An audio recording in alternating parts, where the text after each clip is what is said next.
I have your birthday.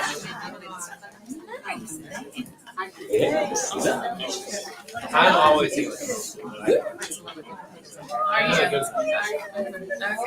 A little change here, young man. Shake it up a little. Oh, wow. This looks like Joseph. My favorite part is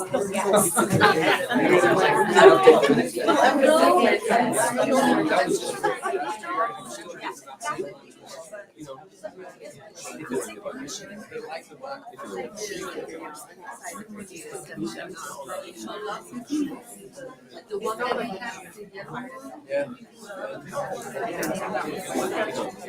Good.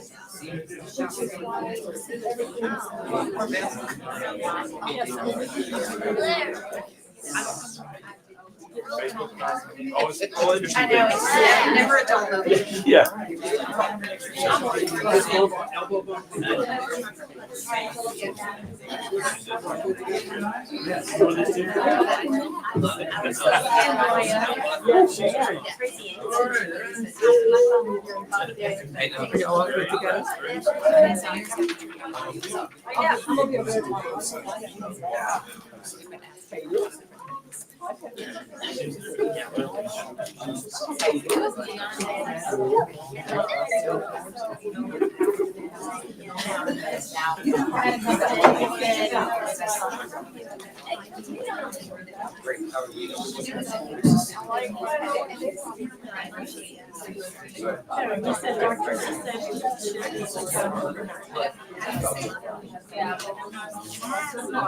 Yeah.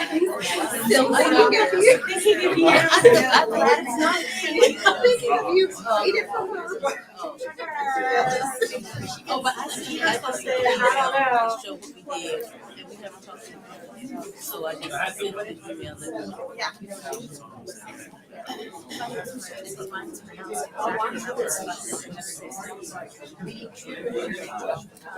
I don't care.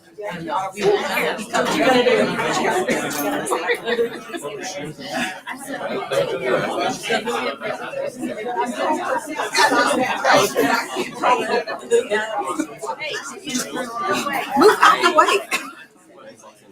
Good evening, everybody. Just before they get started with the council meeting, I just wanted to know if anyone would like to make a public comment, address the council, because once they start, you can't then address the school board. So does anyone want to make a public comment? No? You want to make a public comment? I saw your hand. You can write it. Have fun. There you go. Next time I'll bring coloring pages. This is not as fun. Oh,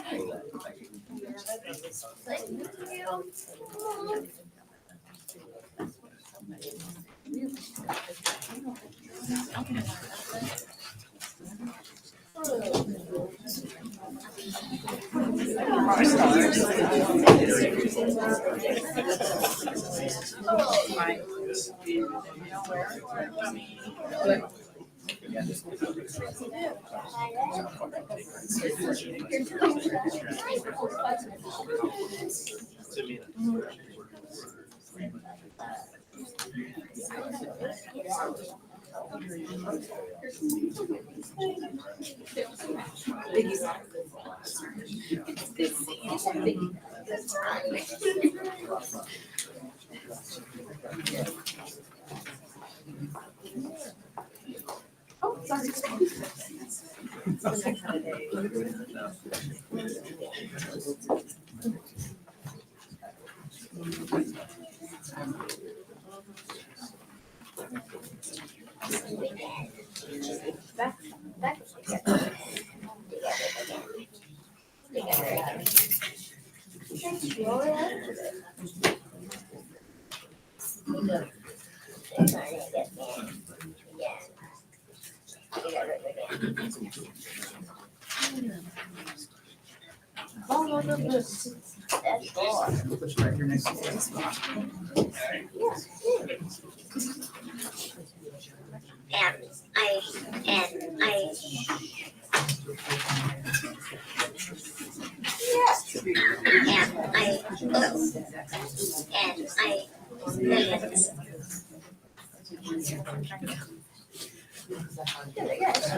Just the approval and then purchase papers.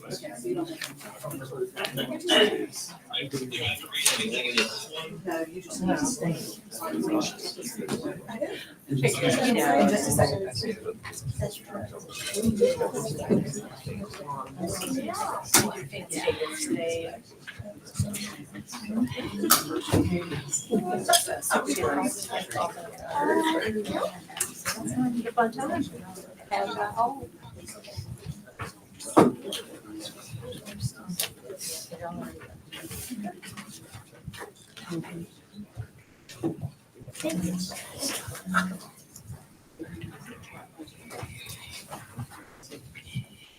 All right, I call to order the regular meeting for the Clay Heights School Board this Tuesday, October 22nd, 2024, 6:30 p.m. Mr. Kapinskis? Yes, here. Ms. Kachuba? Here. Ms. Tremblay? Here. Ms. Woody? Here. Mr. Neese? Here. And Why are we you following me? open with the Pledge of Allegiance. Yes, I'd like to just introduce our guests tonight. We have Aiden Cross and TJ Nowlin, our middle school students, and they are here as part of augmentative and alternative awareness communication month. And we are so glad they're here. So if y'all would stand and join us in the pledge and then remain standing for a moment of silence. Eagle, no. Judy Caslow is one of our teachers that's here to help them.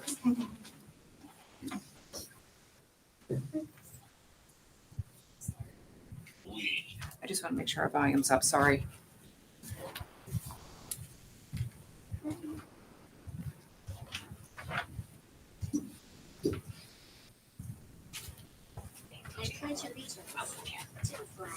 Hurry, let's run.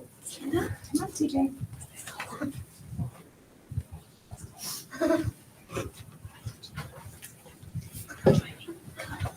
TJ, come here with us. You want me to stand up here too? TJ, come on. Yeah. It's like I want That's fine. Come on. TJ, come here. TJ. Good job. I'll come with you. Come on.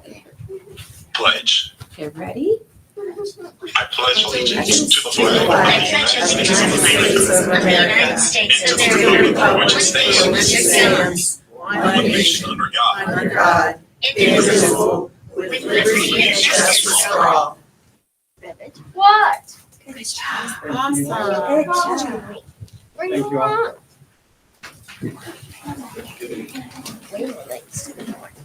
No. Thank y'all for coming tonight. Goodbye. Thank you very much.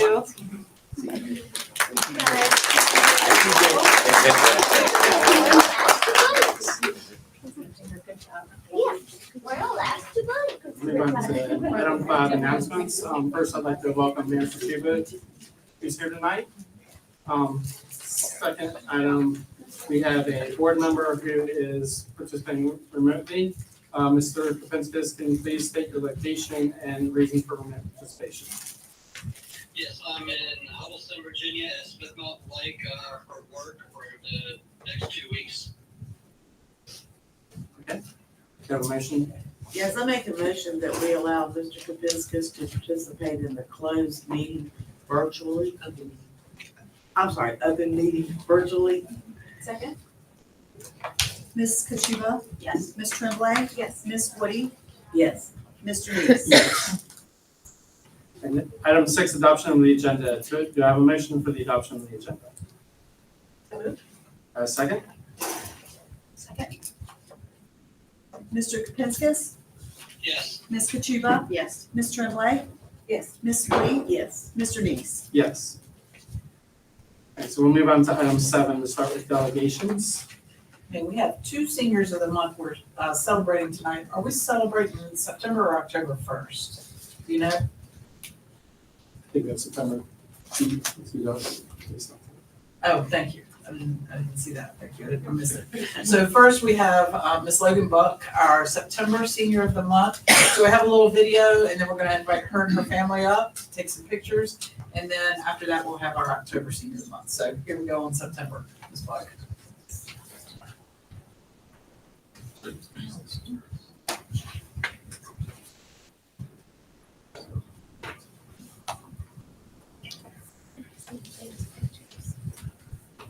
One moment, please. For some reason, it is not coming up on this one. I have a. I think I just need to plug it directly into. There it is. There it is. Okay. Lost out. Yeah.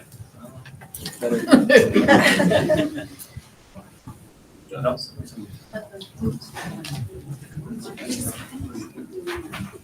All right, I have an alternative. I'm gonna plug it directly into this one just so that everyone can see. Oh, we can And see at least this one. everyone can view the video. Somehow. I know it's hopping back and forth, so I'm gonna plug this directly Do into it, that. do it, transfer this. You They guys can, can- they got Is it only me in this one though? Yeah. It only me in No. this one? No, I'm gonna plug this directly into There this it one. is. Yeah.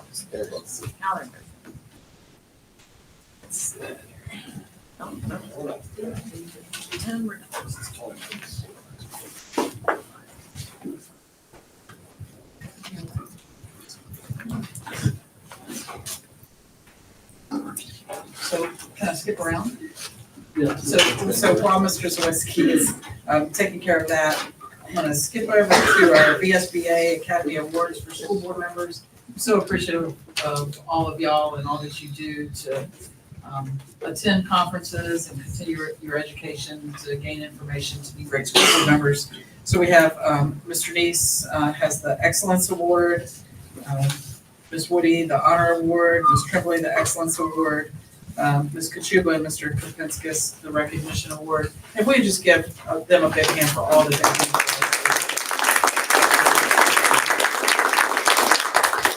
do. And then next, if we could have Ms. Talley, I believe, come up.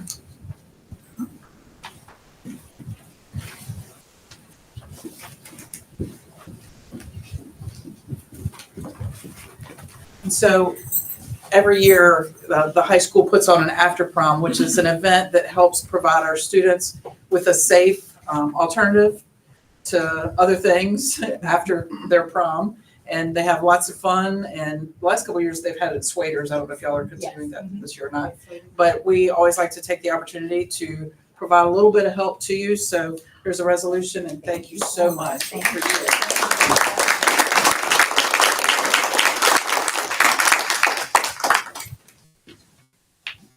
Okay, and so now I think we are ready for Ms. Bucks. September Senior of the Month is Logan Buck.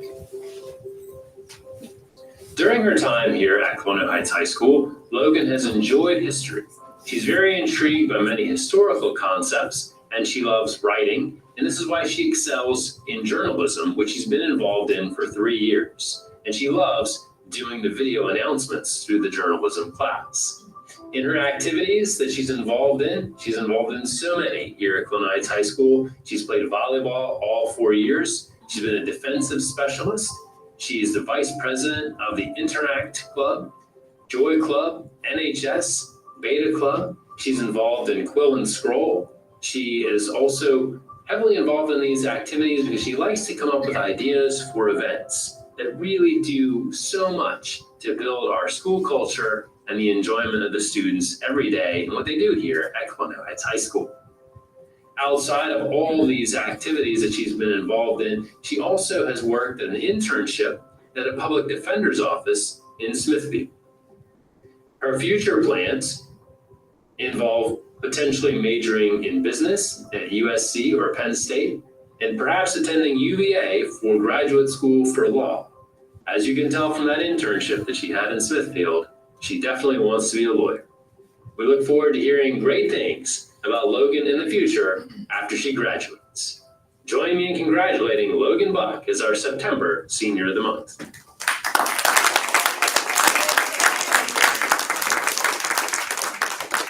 Logan, if you could please come up.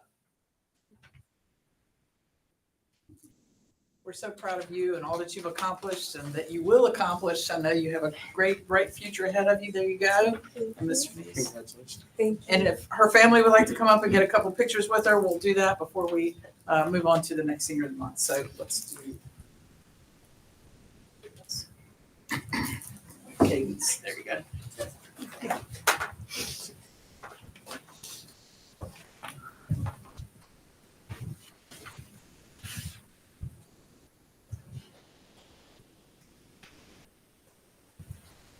All right, can we have one more round of applause?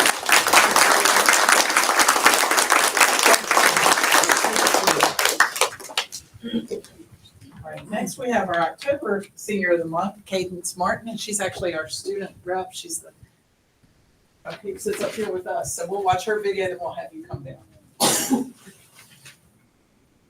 Our October Senior of the Month is Cadence Martin. Cadence Martin truly epitomizes the term a creative colonial. She's involved in so many artistic endeavors and creative activities that it is truly astounding. But we didn't know about Cadence for a while because she only joined us here in Colonial Heights before the 7th grade, where she came to us from Kingsport, Tennessee. But she quickly got involved in many activities as this really encouraged her to take an active role in school, meet people, and show her creative aspects. She has loved the art class, being involved in yearbook. She has enjoyed English, and she just simply loves creating things. She likes writing. Two of her very influential teachers are Miss Creasy and Miss Moody, and really encouraging her and helping her to develop as a great writer. She also is extremely close with Miss McBride, who has encouraged her in her artistic endeavors. In fact, all of the acrylic painting, landscapes, flowers, mountains, all these great artwork she's done have actually allowed her to sell some artwork and to make some money at the artwork that she has been able to produce. Quite impressive.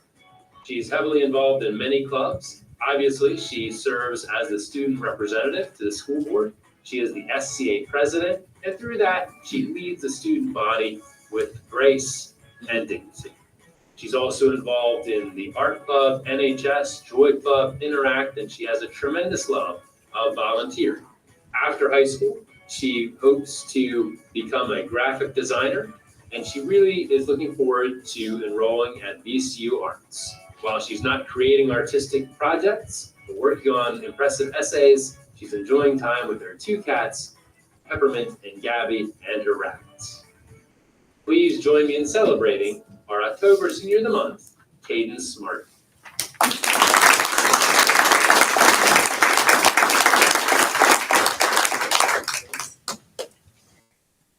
So I first met Cadence last spring at an art show after she had, or maybe it was here, when she was getting an award for some of her art. And it's really phenomenal, and congratulations. We're so excited for you and your bright future. So I'm going to remove your picture. If any of your family's here, let's have them come up. You have any family here with you? Yes. Okay, awesome.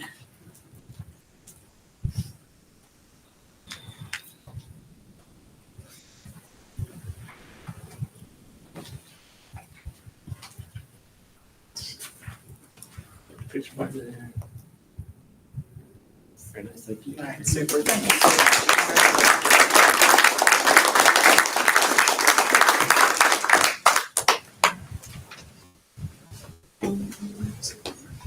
Moving on to item 8, public comments. Members of the public may address the board. Any member of the public addressing the board shall approach the lectern, give his name and address in an audible tone of voice for the record, and address the board as a body rather than speak to any member. Unless further time is granted by the board, any member of the public shall address the board for a maximum of 5 minutes, regardless of the number of issues he desires. We have one person that signed up, so Mr. Ridpath, if you'd like to come up.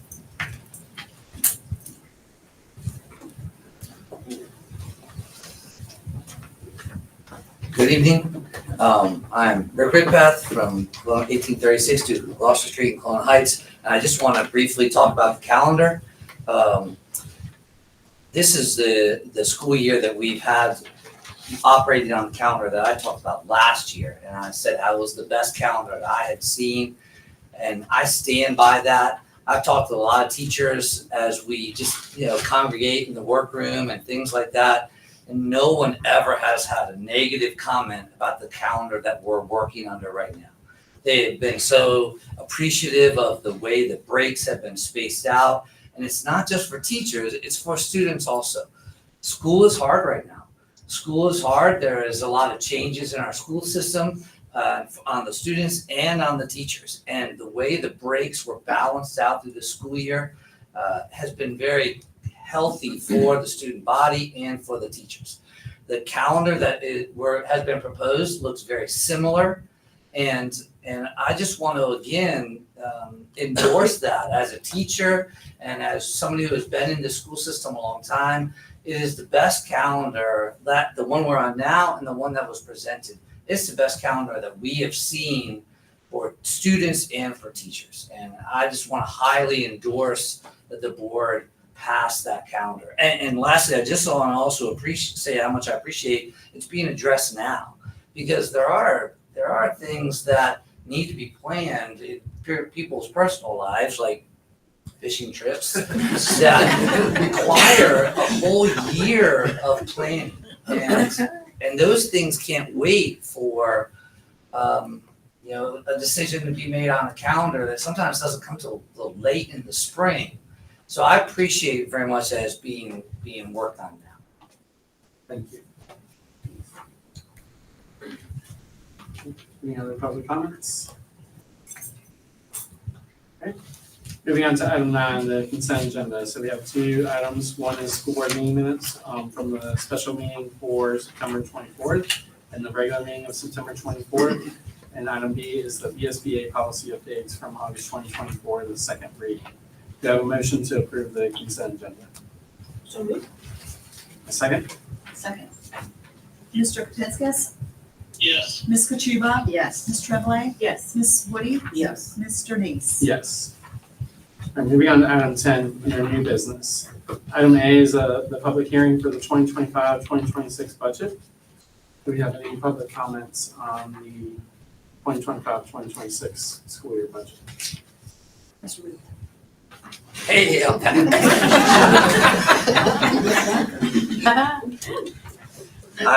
I want to again say how I really think the school system is going in the right direction. We have brought a lot of new teachers to my school, the middle school, over the last couple of years, and we had a good talk in the lunchroom the other day, in the faculty room, about how all the teachers that we've picked up from area school systems have all been just great pickups recently. And a lot of that is because the adjustments to our salary scale. So I just encourage you to continue in that direction. And there's also some things that I encourage you to continue to fund in the direction that you've been funding them. One that's close to my heart is transportation. I have 2 clubs, after school clubs, that the activity buses have been so helpful in getting kids who before could never have participated in an outdoor club and drawing club. The funding of those activity buses has enriched those kids' lives because they can get a ride home after drawing club, after outdoors club, after Dungeons and Dragons and all the other clubs that we have. So I encourage that continued funding also. And then lastly, I wish that clock was up because I don't know how fast I'm going to talk. Lastly, I just want to put a plug in for some physical work to be done at the middle school. The middle school is in great condition. It doesn't need to be torn down. We don't need a brand new middle school, but it was built in 1954. And a lot of the bathrooms, if not all of them, are those original 1954 bathrooms. When I go to the high school for work days, I'm like almost stunned at the beauty of the bathrooms. They've got this, you can see yourself in the tile. It's so clean and nice. And that's not the condition of the bathrooms at the middle school. And particularly on like the first floor, the boys' bathroom on the first floor, which is where you would send guests, where you would send visitors.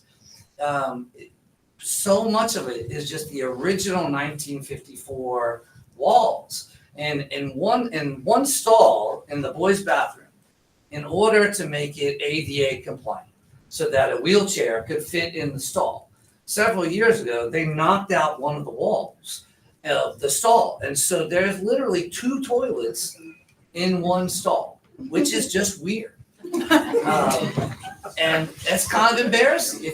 To me, if that's not where we want to send our visitors to come see our special bathroom with the 2 toilets in it. So I encourage you to take a look. Again, our school's in great shape, but the bathrooms need to be addressed. And it's as Ms. Bradliff has said, it's a pride issue.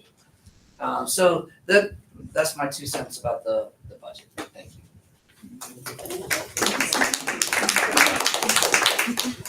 Any other comments from the public on the 2025-26 system?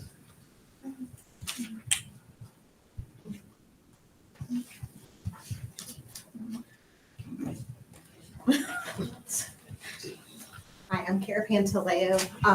And going right off of what Mr. Redpath said, which was a great thing, and I completely agree with him. But speaking as for Lakeview as well, Lakeview is running out of room. We have 2 trailers that our pre-K students are staying in. And it's a very tight space. And sometimes I think that they don't always feel included. And I know that we have tutors that come in and they don't have rooming. I know that we have got people in the smallest spaces.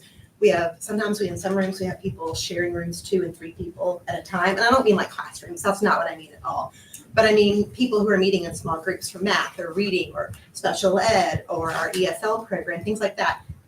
And I know that coming out and saying, we're going to build new rooms, that's something that's huge and massive. And that's not an undertaking we can take on in a year.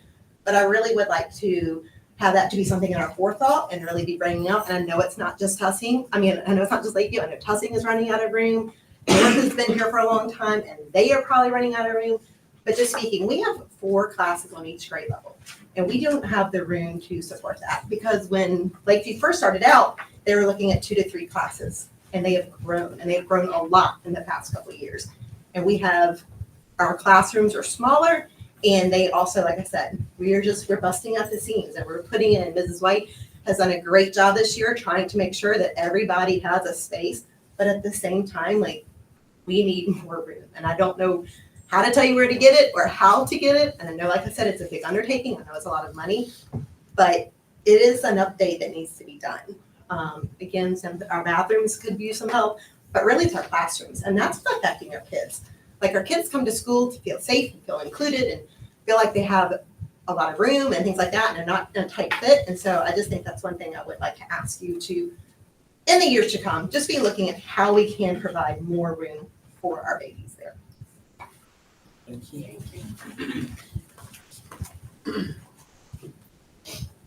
Any other comments? Thank you all for those that spoke. Coming on to item B, the Boys to Men Club.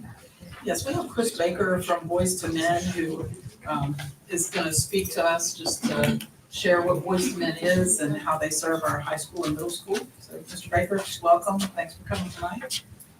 Thank you. School board members, school leaders. I want to first say thank you for having us. Thank you for the time.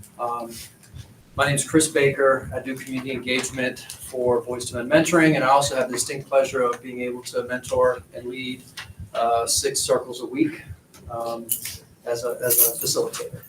I'll try to give you a little bit of a brief overview of what Boys to Men is, what we do, what that looks like in the school setting.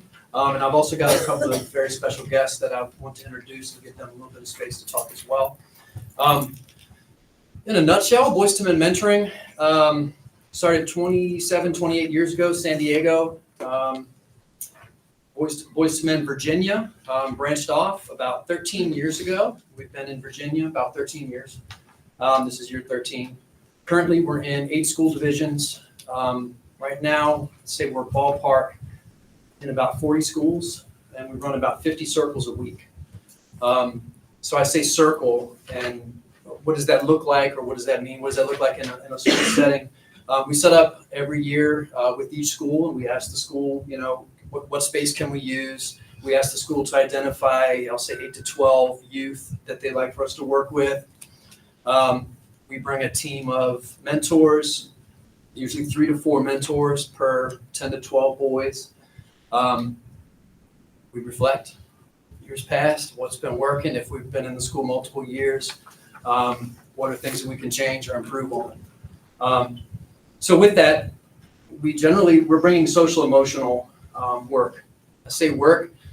We do plenty of activities, games. I bring food, but the real work is done in a circle, sitting there, talking with each other about generally some things that are difficult to talk about, especially for young men or anybody that's a teen.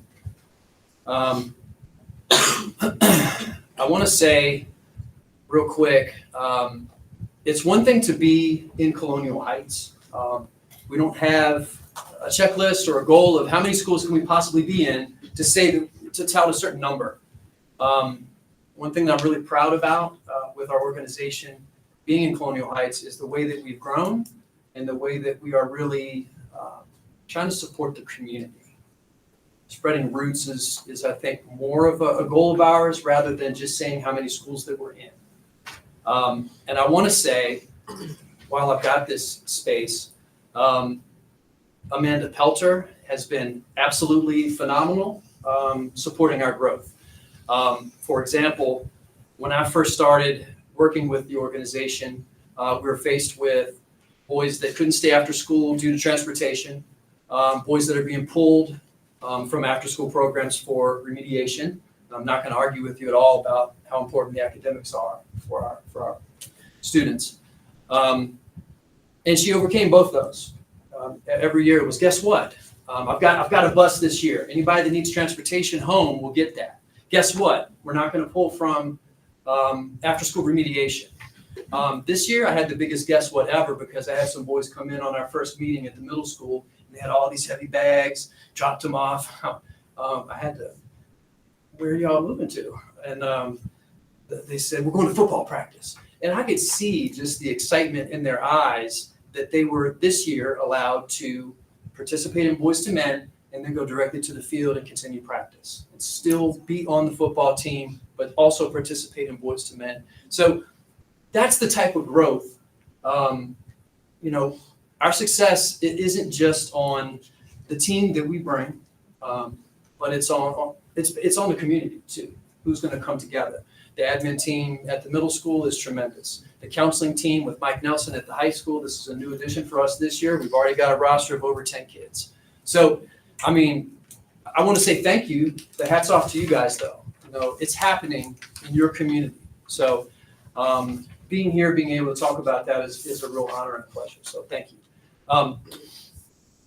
That being said, one of the amazing things that we have in Boys to Men is our relationship with VCU and Virginia State University. So we bring on seniors in the social work program as interns, and they get internship hours to work with us as mentors. They go through the training, we background check them, everything, treat them like any other adult in our program. And they get to sit in our circles, and a lot of them sit in 4 to 5 circles, maybe more a week. They also participate in events. And I have Caitlin with me tonight, who is also with me in the team at the high school and the middle school. So she's becoming very familiar with Colonial Heights students. So I want to give Caitlin a little bit of space to introduce herself. Good afternoon, everyone. My name is Caitlin Buslam. I'm a senior social work major at Virginia State University, and I do intern with Boys to Men. And at first, I was a little hesitant just because it's an untraditional internship, but I really do enjoy interning with them. And I am at the middle school circle, and they really do keep me on my toes as well as the high school circle. Shout out to y'all, seriously, y'all are doing a good job. But yes, Boys to Men as a whole, it really did open my eyes because in the field of social work that I do want to pursue is in the school arena. So just being a part of this internship is very eye-opening, and I definitely feel as though it has prepared me for the field. So Thank you, Caitlin. It's a pleasure to work with Caitlin because, as you can tell, she's a lot younger than me. And so for her to get that input right immediately on a youth as we're sharing or opening up about something is a tremendous facet to our team. I want to introduce Sean. I want to tell you just a little bit about Sean before I get him up here because this is the grand finale. I can talk all day till I'm blue in the face about what we do and what that looks like. But until you hear from a youth that's in our program, that's doing it, I think it means nothing. So I met Sean at the middle school last year, and I was really floored as to how quickly he opened up And every now and then I'll check the boys a little bit and ask them, why are you here? Why are you here this week? What are we doing? And that's also to help me. Am I missing anything? Are we good? Like, where are we at today? And every time I brought that, I would say, so why are you here, Sean? I'm here because my mom makes me come here. I don't want to be here. And I would always say, well, you don't have to be here. Yes, I do have to be here. My mom says I have to be here. So we went through that 4 or 5 times throughout the year. Nevertheless, I was always so impressed with how mature Sean could express himself. Finally, about April, I said, Sean, can you stay after with me for just a second? I want to talk to you about something. Other kids are getting ready for the bus. And I talked to Sean and I say, Sean, and I had a little hesitation, just like right now. And I said, you're ready to take on a rite of passage, and I would love to see you do that. And before I could give him an excuse that he could just easily take it out on, he said, I'll do it. And I was like, are you sure? You understand? Do you want to talk about this? No, I want to do it. And I was a little emotional because I saw the growth already. And when we conduct a rite of passage, we do 2 a year. We select the boys. It's not an open call. We select the boys that we feel like are emotionally prepared. They're ready to talk, to be challenged for an entire weekend in the woods. So Sean accepted that before I could even say anything else. And needless to say, he went on and completed the rite of passage. We call him a journeyman now. In our program, he's not just a mentee anymore. He's a journeyman. He's completed the rite of passage. So I want to introduce you to Sean Edwards. But Sean, I want you to tell a little bit about what Boys to Men means to you and maybe what it means to you as a journeyman. Well, hello, my name is Sean. How's everyone? All right. So when I think about Boys to Men is when I first started Boys to Men, it was boring. It was really boring. But like a couple of weeks, I started saying stuff, and it felt good when I started saying stuff. And he always he would understand and listen to me when I was saying stuff. So it helped me trust him a lot. So the more I talked, the more he understood, the more I got used to him and all that. And it helped me get better and think before I do something or act up or stuff. And it just helped me be a better person, I guess. And it's definitely fun because he does do a lot of events sometimes, and the events are really fun. But the main thing about it is to trust people and respect each one when they're talking, and to respect what they say. And yeah, that's all.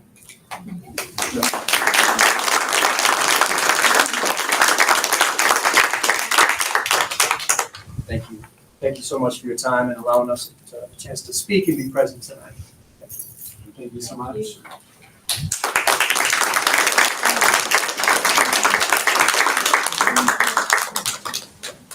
Move on to item C, the Assistant Director of Facilities job description. Yes, I'm going to ask Mr. Hemlock to follow information on that for us. Thank you. The superintendent's recommending that we add another position to our maintenance and custodial department, and that job description included along with the cover sheet explaining the need for this. This is a position that we've been looking at for a number of years. We've tried to address it with appointing somebody as a foreman to take on many of these things that are listed in the job description, but just due to the continuing volume of workload with the aging infrastructure, the grants that we receive, the security initiatives, and many other projects, the large construction projects, and then the numerous smaller scale construction projects that just take a lot of planning time and a lot of time to manage and monitor. We really think that this year at this point, we really need to add an assistant director position in the maintenance and custodial department. I think that'll help us really continue to provide the outstanding service that maintenance and custodial has done over the years. Any questions? Do I have a motion to approve the assistant director of maintenance job description? Second? Second. Mr. Kapinskis? Yes. Ms. Kachuba? Yes. Ms. Tremblay? Yes. Ms. Woody? Yes. Mr. Neese? Yes. Moving on to item D, sharing of the cell phone survey results. Yes, so, the board has been in communication and discussion about, the cell phone policy for several months now, through a work session and through survey results. And, what I was hoping we could do this evening, we have a draft, cell phone use policy. And I'd like to just go section by section if we could, and receive feedback from the board. And then next month, I'd like to bring all of the revisions back for consideration of a vote by the board. So, is that acceptable to y'all to proceed that way? Yes. Okay. All right, so I have policy JFCZ, and it says draft cell phone policy use at the top. And if you're looking in your packet, it's the one that has the red watermark draft on it. And so, we'll just start with grades K through 5. It says students in grades K through 5 will be permitted to possess a cell phone only with permission of parent and guardian. The principal has reasonable discretion to approve or disapprove the possession of the cell phone by a student. Student cell phone must remain off during the school day and on the school bus unless permission is given to use the phone by school staff. Please note that possession of a cell phone is a privilege. Any feedback to consider there? So the previous policy disallowed cell phones through 3rd grade. So the previous policy was divided up in what I felt like was a little bit of an awkward way. And so that was the reason for changing it. And I mean, certainly we could go back and disallow it at certain grade levels if that's what the board would like to do. I just changed the configuration a little bit to fit elementary, middle, and high.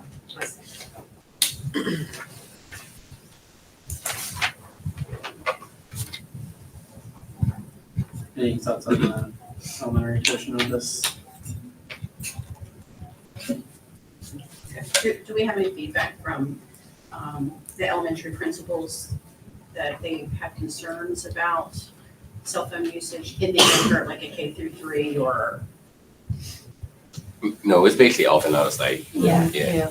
So Is that pretty much K through 5? K through 5. Yes. I mean, 5th graders, they have it. 4th and probably starting 3rd now. But Yeah. mainly 4th and 5th graders, they have it, but they know it's off and out of sight.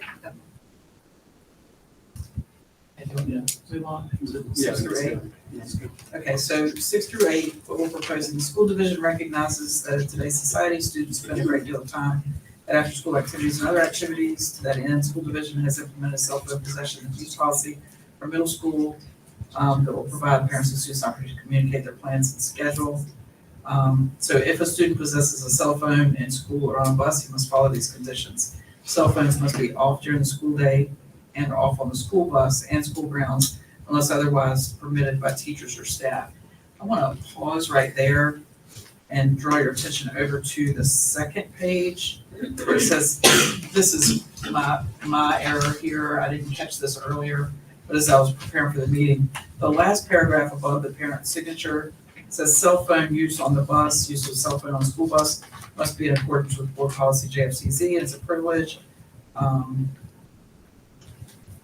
which a student can lose and should he share it with others, play it out loud or distract the driver, and then it goes on to the permission. So, I don't know if the board wants to consider having some of that bus language in the grades 6 through 8 section or not, but I just wanted to kind of put that out there. So the other items under 6 through 8, students may make cell phone calls after school, not on the school bus unless approved by school staff. And then it goes into the inappropriate or vulgar pictures or text messages not permitted. Student is solely responsible for his phone, school staff are not liable. And school division encourages parents and guardians to discuss with students their expectations as well as rules for appropriate possession and use of cell phones. Any questions or So you're saying you're going to change the draft policy with the signature to coordinate with the policy saying no bus, no use Well, of I feel bus. like it should be consistent. If Right. it's Right. inconsistent, so I guess I'm asking the board if y'all's preference would be no bus or on the bus. I have spoken with the administration and their feeling was that allowable on the bus as long as it's not being a distraction or loud or disruptive. I'm not sure how you would enforce it if it were completely disallowed on the bus, no matter what, anyway, because it's how much can a driver see of what's. Well, that was part of our discussion this morning when I was discussing it with the middle school principal, is like, her hope is that the bus drivers focusing on driving rather than focusing on monitoring of cell phones while on the bus. Yes, I know parents would like to use their location tracking to understand where the bus is, and where they're trying to figure out what point they should stop. I'd be interested in having some feedback from the bus drivers to see if it is what kind of distraction it is for them at this point, or what issues, discipline or otherwise, Troy, have you heard JP say anything in regards to that? It's in line with, as long as it's not distracting the driver, and not having something on there that's offensive or too loud. Citizens, the bus drivers are handling it if it does become a distraction, but if students say back there with their own phone, correct, they're not going to take that. So you want me to reword that to have it be allowed on the bus then for middle school? I thought it was from a practicality perspective, it's probably a great thing because of Okay. I think you're gonna create more havoc of. Okay, so I'll adjust that. Any adjustments we make or are suggested tonight, I will make them, run them by Stacy, and then email them out to y'all. That's okay. Okay, anything else on middle school?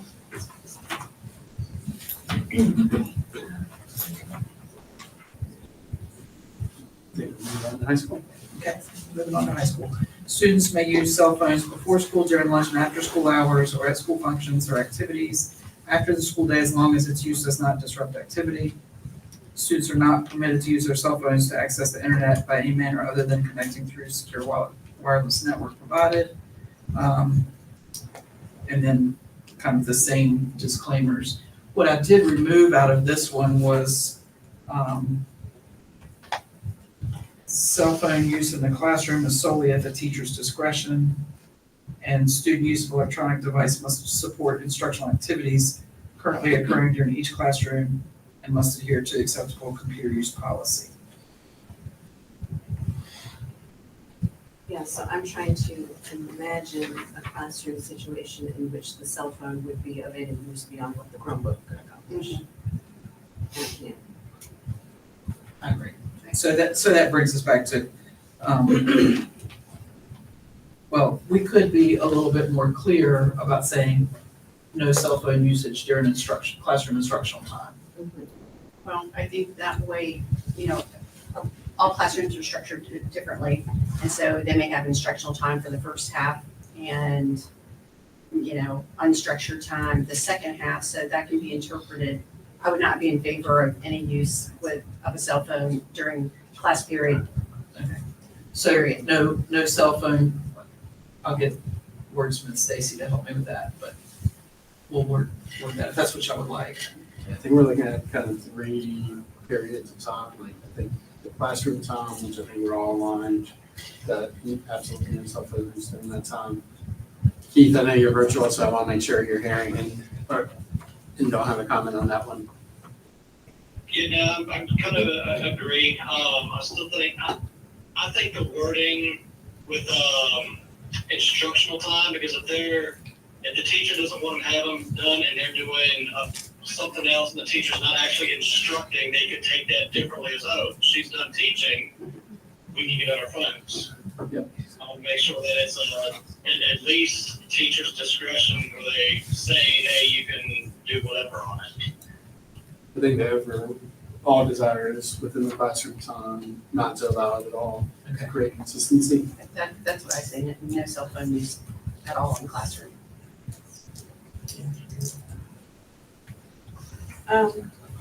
Yes, I just want to make sure I fully understand whether that is causing a problem for any teacher who would use that as an incentive for a student who's finished up early to go ahead and, I'm just thinking 1,000 years ago when I was in high school, if you finished your work earlier, you turned in a test earlier, there was all this time to kill before the bell, you could get out a book and read it, or you could, is that useful to teachers to have that leeway? Yeah, I mean, I would say that in some cases that is true, but that is offset by the fact that what often ends up happening is students will go into other teachers' classrooms and say, well, why are you saying to me I can't have my phone out? And so it creates a lot more havoc and more disruption. I mean, and I would say like a universal not during class time is much more easy to enforce and more easily understood by the staff and students. But I do, your point is taken that it is an incentive in a small class setting, but overall it has a negative. Consistency would be more helpful. Right. Okay. Then I think the other two time periods that we want to discuss is between classes and within the lunchroom. It's interesting hearing board member comments and thoughts on that period of time for high school.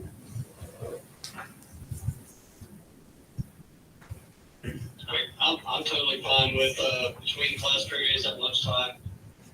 I think the main important thing I have is if we're going to do this and we're going to enforce it, I think we need to stand behind the teachers and staff and enforce the policy.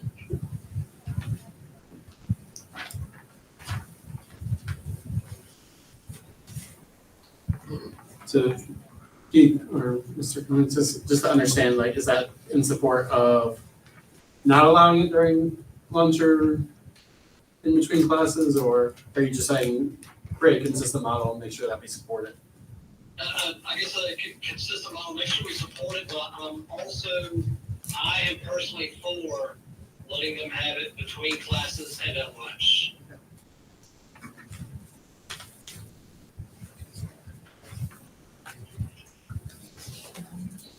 Other thoughts? I would say for me personally, the information that was shared with the board, well, really with the entire community, by the psychologist, I want to say Kate, that's not his name.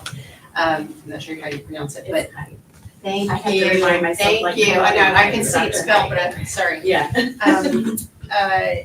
Had considerable data on cell phone use and mental health and the connection there. And, that it's definitely a part of our community and a part of the lives of our students. And I'm totally for that. I enjoy mine every day.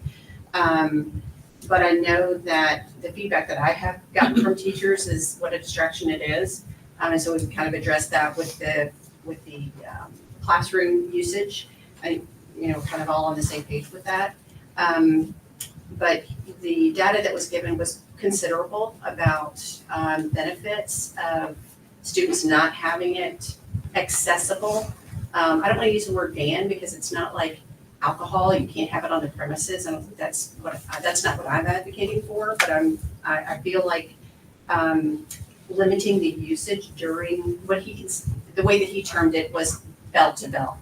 So from the beginning bell to the ending bell, that the access to students would be limited. They would still have it in their backpack and that kind of thing, but the use is limited. And he listed the reasons for that. So I'm not going to go through all of that because I feel like everybody has access to that information. And I think there's, tremendous data that supports that. But again, that's just being an advocate for mental health. I feel very strongly, that we want to do what's best for our students. And I feel like that's a support. So, there are a lot of ways you can interpret that, but I think it should just be a consideration, as we go through the policy. So my reservation about disallowing it during lunch is that then that puts a lot of pressure on the staff at the high school to police the lunchroom and make sure that they are off and away during lunch, which seems like it would be a lot. And Also, I saw the same fireside chat and I heard what Dr. Height was saying about, the hours and hours of exposure kids have to online, social media and all of that and the damage it's doing, and I don't disagree. And in fact, his talk had me reconsidering some of my own cell phone usage habits.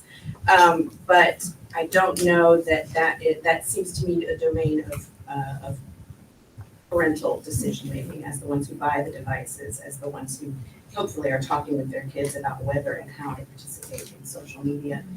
That feels like a parent decision. To make sure that that's occurring within reasonable bounds. To forbid it during lunch, I think creates a lot of extra work for our folks at the high school. And also with the difficulties that we're having with chronic absenteeism, I don't know that it's a great time to make high school a less enjoyable place for a student to be. I was probably oversimplifying the issue, but if I'm a 17-year-old deciding whether or not it's worth it to show up and stay put, I don't know that this allowing cell phone use during my one break during the day is really it's really gonna fly. So I think lunch we need to be able to keep it accessible as long as they're not out of control. Well, I think it would be kind of hard to manage at lunch. I kind of would like to see the cell phone be off during lunch.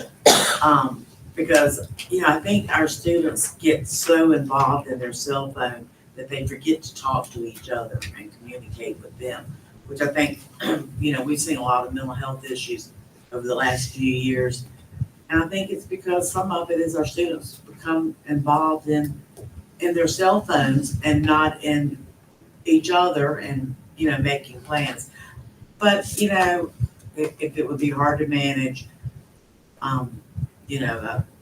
that would, I guess we could at least certainly try to see how that works. But in between classes, you only have 4 minutes to go between class to class. So to have to get your cell phone out, turn it on, be looking at your cell phone that you haven't seen in 90 minutes. I think that would be a disruption to getting from class to class. So I don't think I would not support the in between classes, having a cell phone, but. Are you saying, I kind of hear what you're saying with that is it's almost by nature not being used because in order to get to class on time, they're not going to turn it on. So it doesn't sound like we need an enforcement policy around that as much. As long as, you'll have a few that will do it. So I think we have to have some type of policy that says they don't want to do it. But that's where we're, leaning forward. Personally, I feel torn on this because I think there's the ideal, which is the bell to bell, and then there's the balance of enforcement during those times. And it's not an additional burden that I want to put on the high school staff. I think we'd like to have we're obviously not going to approve. This is for discussion tonight. We're not going to a specific one, specific approval. I think a lot of this, I like to go towards more of the root cause, which is, I hear the mental health piece. I think there's other means beyond a flat out no and telling students they can't do it during lunch versus trying to do education programs or, I think you do almost fun things around no cell phone lunch and almost create peer pressure around that just to kind of say hey, we're going to do something different for today. And that might be a silly idea, but I've seen that type of thing work in other arenas. So I lean more towards the education and kind of getting people to understand why and trying to discourage the negative use of the cell phones versus necessarily coming down with trying to enforce a policy that might not even be enforceable. And so I think we need to have some further conversations around that. I know there's online literacy programs, very much like our DARE program for drug and alcohol abuse. So definitely interested in what we can do in incorporating that to educate, to address the mental health issues. But again, I think it's very hard to do the enforcement at certain times of the day. I think right now, we will potentially leave the lunch piece in here. But I think but let's have some kind of further discussion on that. Okay, so from here, we'll make some revisions and then email them out to y'all. And then see. Yeah, we'll have a final discussion next month. Okay. And maybe also a further explanation of what we mean by self-done. I know that the governor's draft policies sort of went into some detail about it, isn't just, you know, Gotcha. it goes beyond to smart launches and all that, how do you handle those things? Any other comments on the self-fund policy? You feel like you have a few next steps? There's what? Yeah, now we didn't make that simple, right? It's okay. It's a process. All right, moving on to item E, the draft 2025-2026 calendar. I just want to just take a couple of minutes and kind of share with the board how we landed here. So, you know, when there's a group of us that sit together and we think about the calendar, and you know, there are several considerations that come into play. The first one being student learning.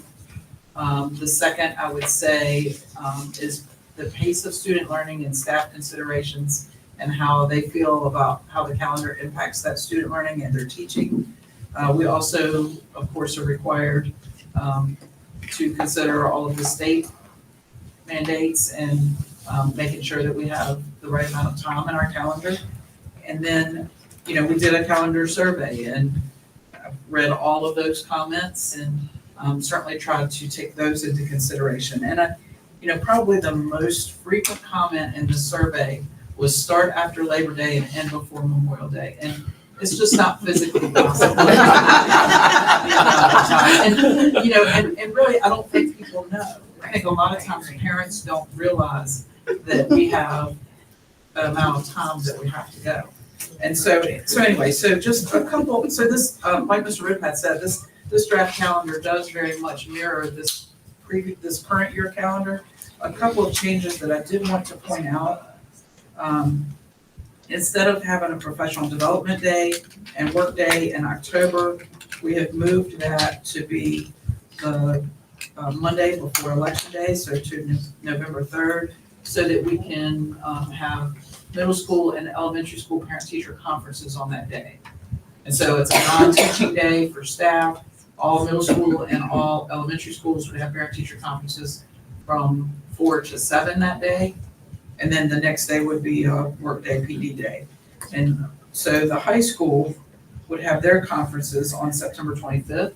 So again, that's halfway through their first block, which is, I mean, first 9 weeks, which is really, you know, the first 9 weeks is halfway through the course. So that gives parents. So we would work out something with the high school administration to make sure that those teachers were able to come late or leave early on that November 3rd day to compensate them for their time, so nobody's having to work one or the other. And then we made December 19th a half day. That's the Friday before winter break. And I believe those were the two major changes that we had. And so, you know, I know that a lot of people have a lot of feelings about calendars. I feel like, having been a teacher for many years, that being able to have at least a day in each month is a great break for students and for teachers. I don't mean break, but I mean, sometimes you just need some rejuvenate time. And so this helps with that. So I would like to ask the board to consider this calendar, and certainly happy to hear any feedback y'all have. So I want to add something in case my household isn't the only one, well, I know my household isn't the only one where the question came up, why don't we have Veterans Day off? I saw that a couple of times on the survey, and I know one of them was my husband. But you and I talked about it, and it sounds like in order to be able to sort of sprinkle those breaks throughout the year that, you know, Mr. Ridpath was so enthusiastic about, you can only have so many so close together. And with Veterans Day always being on November 11th, it's always right near Election Day, which we have the students at home on Election Day, and then that Monday is always useful for something else. So it just doesn't work in terms of distributing those days off. But yeah, I figured that probably came up as a question for some other folks too, so I wanted to let them know the explanation that you left me with, so that question would be answered. Yeah, I appreciate all the different dynamics that have to go into this. So just, again, the the 4x4 schedule with the high school, keeping the semesters equal. I know it drives some factors in this, because I know in some of the surveys it was the challenge with ending the 9 weeks in the middle of the week in January and March, as well as having the professional development day on a Wednesday. But that makes sense, given trying to create the same number of days between the two semesters. So I understand that as a parent, like, they understand the Labor Day and Memorial Day comments, like that. But then when I had the consideration of the teachers and the amount of learning time for the students. So I know we've talked a lot about, can we add 10 minutes to the school day to make up that time and reduce the number of days? And I remember when I was a student here and we had a 2-week snowstorm, and they tried to correct it by adding 15 minutes to each day. It was like, we were so jam-packed, and it was not the right learning environment. And so I feel like reducing the number of days does not create the right learning environment, especially with all the pressures that we have. That's for our students, and then also I hear from the teachers the challenge of keeping up with the pacing guides and things like that, and that would not help that situation. So that, for those reasons, like, I definitely want to keep the number of days where they are, and I definitely understand the shifts and like some of the nuances in the schedule that seem a little unusual, but understand the driver of that. I think the one question that comes up is the full week of Thanksgiving. I think for 25, 26, like, I definitely feel like we're so far into this year that I want to keep that, because people, it's sort of that. Well, no, people are already making plans, so I think, like, I wouldn't want to change that, but I think that's always something that we want to think about as far as the balance of that versus how the semester works out in the days after Memorial Day. But we can look at that in future time periods, is my belief. So those are my thoughts on that. I know Mr. Kapinskis has some thoughts on the schedule. Yeah, I did like the schedule, but I still think I still love it the way it was when we went back after Labor Day. I know that's kind of come and gone now. The main thing that I like about that is when the semester was over, it was over towards the end of January. Everybody finished up they went on holiday break, they came back, they studied, they reviewed, they took their test, and then they were done. Now it seems like from talking to students and teachers, they go on Christmas break, they come back, and they've already taken the test, so especially in high school, they sit there for a week and they don't do anything because what's the point? They've already taken their test, and they're just waiting for the semester to end. That's one of the concerns I had, and if we are going to continue to start back before Labor Day, I definitely think we need to figure out a way to get out before Memorial Day. I think there's a way we can do it. Not exactly sure how. There's a couple of different ways. I know some people don't like it, but we've never gotten out the whole week of Thanksgiving before. It's nice to have. I enjoy it, but I mean, I'm just trying to give a solution to a problem we're having. I definitely think if we're going to continue going back 2 weeks before Labor Day, we need to figure out a way to get out before Memorial Day. Other than that, I think I pretty much agree with the rest of the calendar. So, Mr. Neese, I know that you and I talked about thinking about different configurations to allow us to get out before Memorial Day. I think we talked about, forward planning, and, certainly an option would be for us to bring back, I think we already have created 3 draft potential calendars for 26, 27. And we can bring those back this spring for consideration so that people would have plenty of time if we were to do some significant shifting in our calendar. So just sharing that.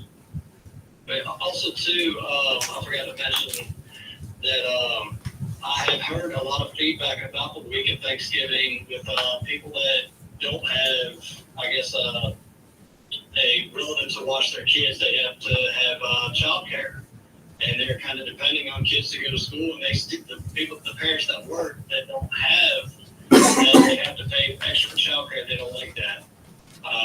So that's one thing to think about as well.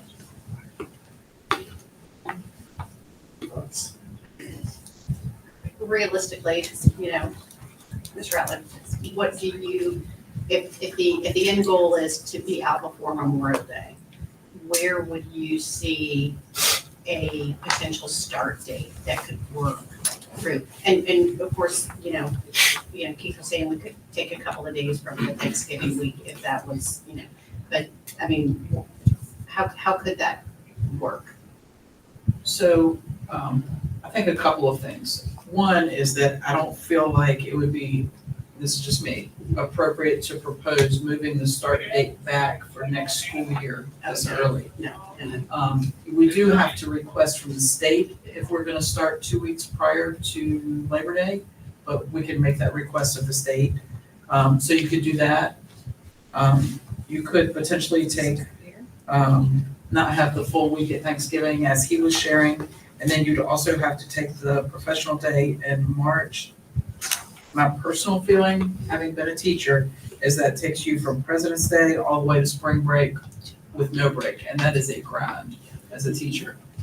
So, I mean, maybe I shouldn't share my own feelings, but I just remember. And I just think it's important for us to consider all of the things. I hear Mr. Kavenskas, I understand that, you know, it makes sense in some respects. So many of the things that I read and that I hear, you know, are family preferences, and I certainly understand that and don't want to discount that. But I feel like my personal responsibility and my role as superintendent is to present a calendar that is the best opportunity for our students to learn and make growth. And so that's why this is the calendar that I propose.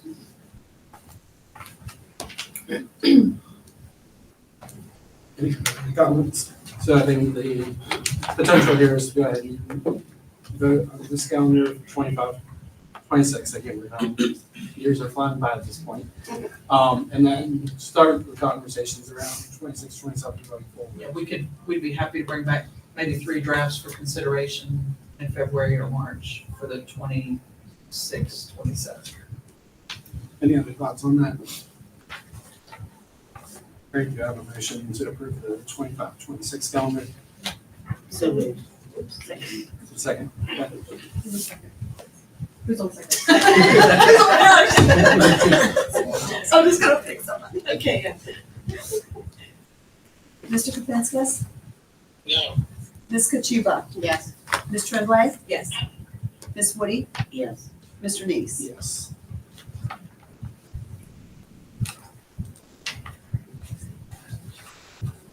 Okay, moving on to item F, the Clayton Heights High School Functional Academics Volunteer Program. Yes, we're proposing this program, and it's actually going to be funded through Project Peace if the board approves it. And this is an opportunity for our students with significant disabilities as they are in their last couple of years of high school to have an opportunity to have some on-the-job training with some job coaches that are hopefully retired special ed teachers that we can bring back out of their rocking chairs to come help our students and really prepare them by, you know, work alongside them and helping them develop skills that will be useful to them as they move on to post-high school employment. And again, this is funded by Project Peace, and so it's no cost to the school division. And my feeling, and Mr. George, I don't know if you want to add anything, it's a great opportunity for our students and, you know, for other students as well, our non-disabled students, you know, to see kids working and learning some really valuable skills. Thank you for adding that. That's good. I always tell people that inclusion of kids with disabilities isn't just good for kids with disabilities, it's good for all the students around them. So I think that's important to point out. Thank you for keeping that in mind. I'm super excited about this, and I'm just really a fan of all the work that Project Peace has been doing. And Mr. Kachuba, I know I've thanked you before for coming to those meetings. It's really important to have the city perspective there, so thank you. This is the kind of thing they come up with through that work, so I'm a big fan.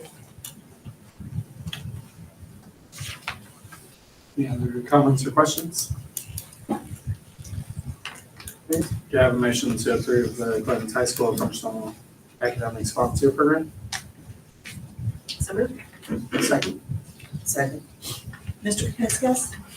Yes. Ms. Kachuba? Yes. Ms. Tremblay? Yes. Ms. Woody? Yes. Mr. Neese? Yes. And item G, we have the disposal of surplus property items. Yes, Mr. Hepple. Take that. The school board policy requires the board to approve any items that are gonna be in the annual auction, that might get more than $500. So we've highlighted, those items in yellow on your list. We don't know exactly what they'll get during the auction, but, just wanna make you aware potentially there could be $500 more. They also include the list of everything else that has been compiled over the year that, we want to put out for auction. Any board members have questions about the surplus property items? Do you have a motion for the disposal of the surplus property items? A second? Second. Mr. Kapiskas? Yes. Ms. Kachuba? Yes. Ms. Tremblay? Yes. Ms. Woody? Yes. Mr. Neese? Yes. Okay, moving on to item 11, the financial report summary for September 2024. Hello, good evening. In your packet was the board reports for this month, or the financial reports, I should say, sorry. And I'll take any questions if you have any. I did want to mention, Troy, because I'm not still in any of your report, we did put, did the down payment on the HVAC units this month, and we did get the HVA out for bid. So we're still reserving that full amount in the CIP until we get those final costs. Any questions on the financial report summary? All right, do you have a motion for the approval of the financial report summary for September 2024? A second? Second. Mr. Kapiskas? Yes. Ms. Kachuba? Yes. Ms. Tremblay? Yes. Ms. Woody? Yes. Mr. Neese? Yes. Thank you. Thank you. All right, and we have nothing under unfinished business for item 12, so we'll move on to reports, starting with the Office of the Superintendent. I said just a couple things. We had the great shakeout last week, our earthquake drill. So always good to remember those important safety things. Troy and Melissa were very instrumental in our federal program administrative review of Lakeview's food service program. It's a monitoring visit that occurs every 5 years. And Aaron Robertson did a ton of work in preparation for that. So I know he's not here, but kudos to him and to everyone else who took part in that. It's a stressful time and our school division always does well. And so there were a few things, sort of like a home inspection when you buy a house. They always find a little something, but we can certainly correct those few little things. I received a text from Lisa Chuba the other night saying that we had received the Tri-City People's Choice Award, Best Education Facility or School. So I was not aware that we were going to be receiving that, but I believe it was at a Chamber Best of the Best People's Choice Awards. So we're very appreciative of that. And, I don't think I can say it enough, but it's not us, it's the teachers who really are there every day leading our students. And so we're very grateful for them. And I'm sure Ms. Pelcher will talk about the helicopter landing, but that is coming on Thursday.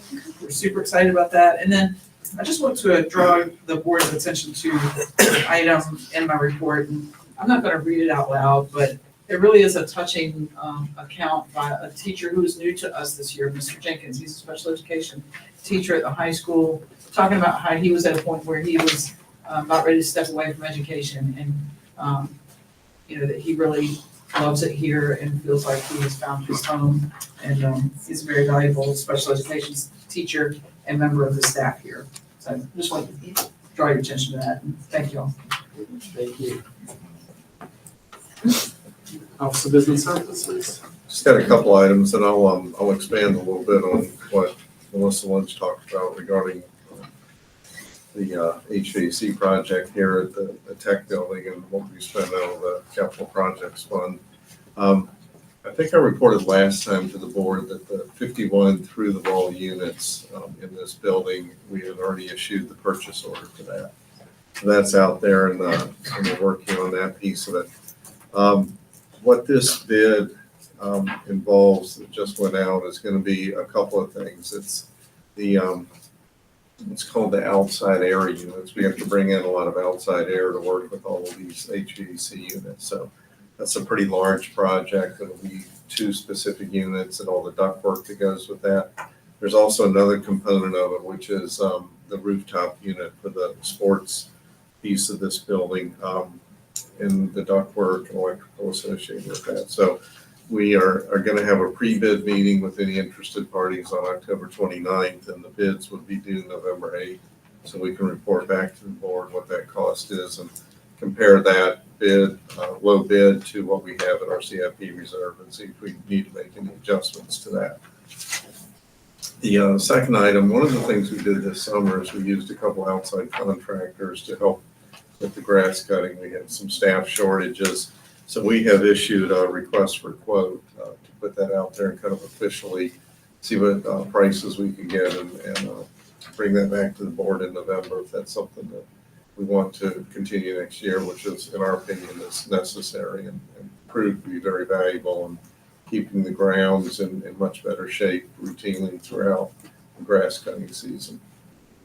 The final thing I'll bring to your attention, I hesitate even doing this because I don't want to confuse with the discussion on the cell phone policy with students, but one of the ongoing problems we've had in all of our buildings and predominantly in a couple of our buildings is the cell phone service.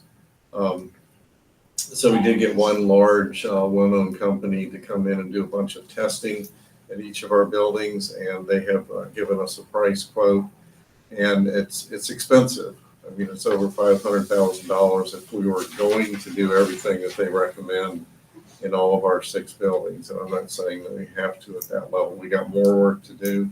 I don't want that number to scare anybody. My thoughts are is that we put this in the 5-year capital project plan once we narrow it down. And through our budget process, we decide how we're going to tackle that if we want to.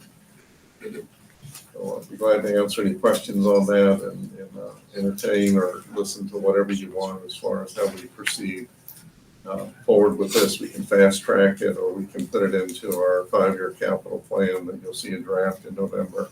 And we can make that part of our budget discussions for 25-26. And for clarity, all the board members are clear on this.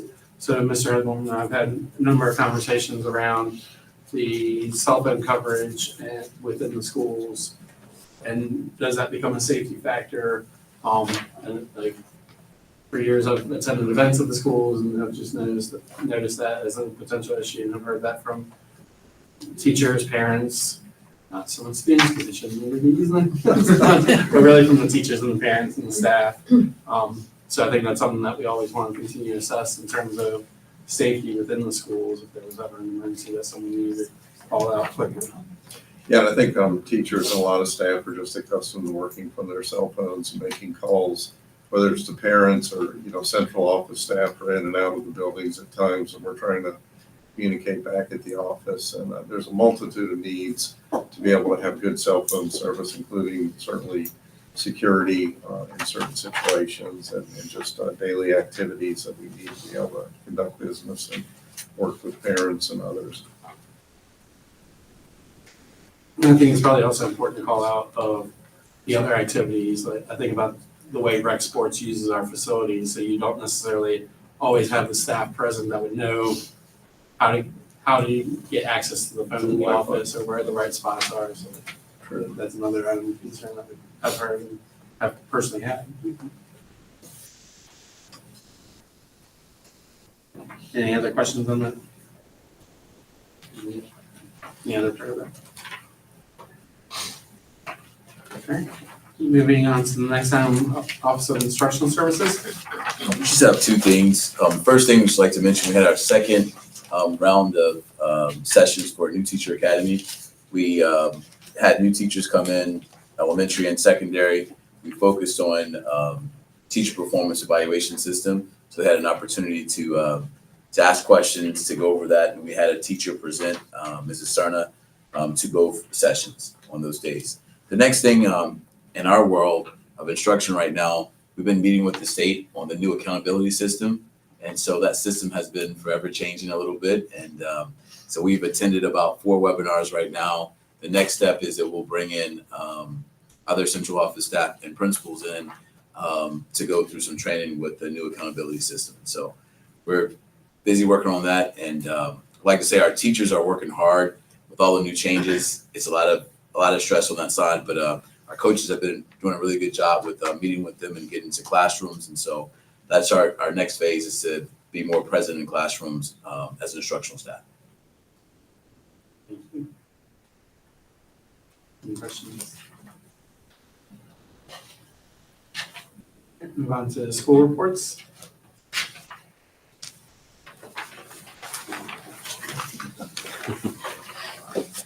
Good evening. Lakeview is busy getting ready for our Spooktacular on Friday. It's always a fun event.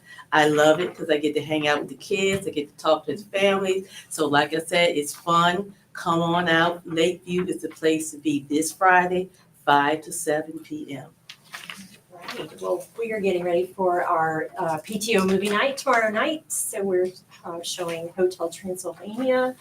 It's free admission. We have snacks and things that you can purchase.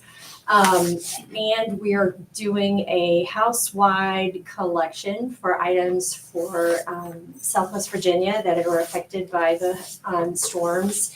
So our houses are kind of competing against each other to bring in the most items. So they're getting points for that. And it's all, for the one good cause. We've got a lot of things going on there in the Tiger Nation. We've partnered with the high school, their Service Learner Project, where we're collecting canned foods that we'll donate to the food pantry. That goes, it's a 2-part collection. This is the first week, and we've added to our house celebrations as well. On Friday, we have our book fair family night. That's from 4 to 6. And then next week, we have skate night. Please come out and join us at Chester Skate. Featuring Mr. Ridley. He will be skating with his partner, Mr. Newman, Dr. Newman. On November 5th, November 4th, I'm sorry, we have our Tatanka House celebration. So please come out. If you haven't had an opportunity to come join us for breakfast, the whole division from SAO to OSS and come down there, assist us. We cook for about probably roughly 250 to 300 tigers and their families. Because each house has roughly anywhere from 150 to 200 tigers in each house. So come out. We start at 8 o'clock. It's a great community event, so come out and join us. I always have notes, but I don't need notes tonight because at the middle school we have a lot going on. But first we have to land a helicopter. So that's pretty much our focus. It is a big undertaking. Everyone is really excited. So if you're free, and looking for some excitement, come on down to the middle school on Thursday at 1 o'clock. I would get there a little bit early because that's when it's happening. So I made a whole document to share with the staff, and at 1, that's all I wrote was it's happening. So they all know. But we have planned. They even we did our walkthrough with all of the organizations involved. They kind of made fun. They would call me like Command Central 1. And I was like, that's right. We are very ready to go. So we are grouped. We have, I think we're ready. So I'm very excited. I'm sure there's more going on, but until that happens, that's my focus. I did want to take a second. Chris Baker left this out. I've worked with Boys to Men for several years, but I think it's important for you all to know that one of the other things they do that he did not mention, but deserves recognition, is throughout the summer, he stays engaged with our families. He goes and picks up students and keeps them involved in their community circles, which allows our boys to stay connected, gives them something to do that is productive and meaningful. And I feel like keeping those connections when school is not in is a really vital part of what they do. And I don't feel like he shared that. So I wanted to let you all know that that's another thing that they do that is pretty amazing. That's all. In addition to that, the Mental Health Services Grant supports the Boys to Men for funding for both schools. Fantastic. Talk the Well, helicopter. I can't. And, I'm not I only gonna get speak- 2 months to talk to you. I we always do. Wouldn't you know? So I was gonna express my gratitude and appreciation for a number of things, support from the board, but first I need to express my gratitude, I guess, or appreciation that the high school has bathrooms with one toilet stall. I didn't realize I was gonna be grateful for, but now I We're gonna know. call it family We're proud of bathroom. our shiny tile. I guess. So it's a Taj Mahal bathroom. That's great. No, but really very thankful for your support of our students who went on the college trips. Just at our last PD day, we were able to send staff and students, probably almost 150 students, were able to take advantage of that. And really grateful for that. I mean, it's a cost of transportation, drivers, staff members doing that. And some of our students even got to go to 2 colleges. It's kind of a rush. We got to see a lot. And most of those students that went don't have parents that are going to take them to see colleges, don't have that experience. And so, I'd always think if there's a handful of students, their eyes are open to perhaps another path or something that I could achieve if I, went to Bright Point or went to Bland or did something like that or pursued an associate's. So it's very exciting. Also, we've all, as Mr. James touched on, the service learning project. So we're in connection with, and thank you for all your support for that. And really just great to see how the students give back. But I know Cadence has a lot to share about many of the great things happening at the high school. So thank you so much. Thank you. Any committee reports? Okay. Student representative. All right, so to recap, at the beginning of this month, Homecoming Spirit Week went very well as the homecoming dance. Many students attended and enjoyed. Many students and staff participated in the Spirit Week each day, showing their school spirit. That same week, the Spirit League contest and fundraiser was very successful and raised money for the SCA picnic at the end of the year. At the homecoming pep rally, the chains were rolled out, and it was revealed that the seniors won. Also announced at the pep rally was our 2024 homecoming king, Zamarion Mason. Earlier in the school day, the band paraded through the hallways of the main building and tech center, pumping up students and getting them excited for the football game later that day. At the game, members of the homecoming court were recognized, and Destiny Childs was proudly named homecoming queen. Currently, at the high school, we are celebrating Red Ribbon Week as a way to prevent drug use. One way students and staff are celebrating this is through participating in Spirit Days, which I will list now. Monday, we had Team Up Against Drugs, where students wear their favorite team jerseys. Tuesday was You and Drugs Don't Mix, so it was like a mixed match day. Wednesday was Be Drug Free and Succeed, so students dress as their favorite college or career, whatever they want to do in the future. Thursday, support each other and stay drug free, match outfits with your friends. And then finally, Friday will be Red Out. Additionally, this week, SCA members will start selling New Grams at lunches this Thursday, all the way until Halloween on the 31st. They are little blow pops decorated to look like ghosts that students and staff can enjoy and send to others. And lastly, looking forward, junior and senior girls will have the opportunity to participate in the annual Powder Puff game on November 7th. October has been a very busy month for us, as you all can tell, at the high school, and we will anticipate even more exciting events in the next month. Thank you.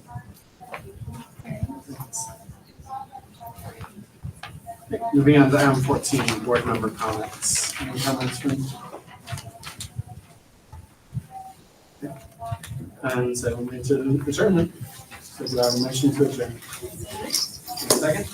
Second. All in favor? Thank you all.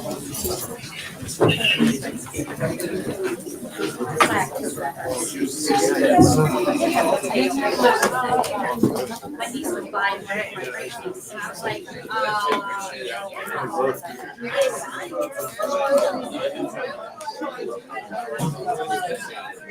Oh, did you really?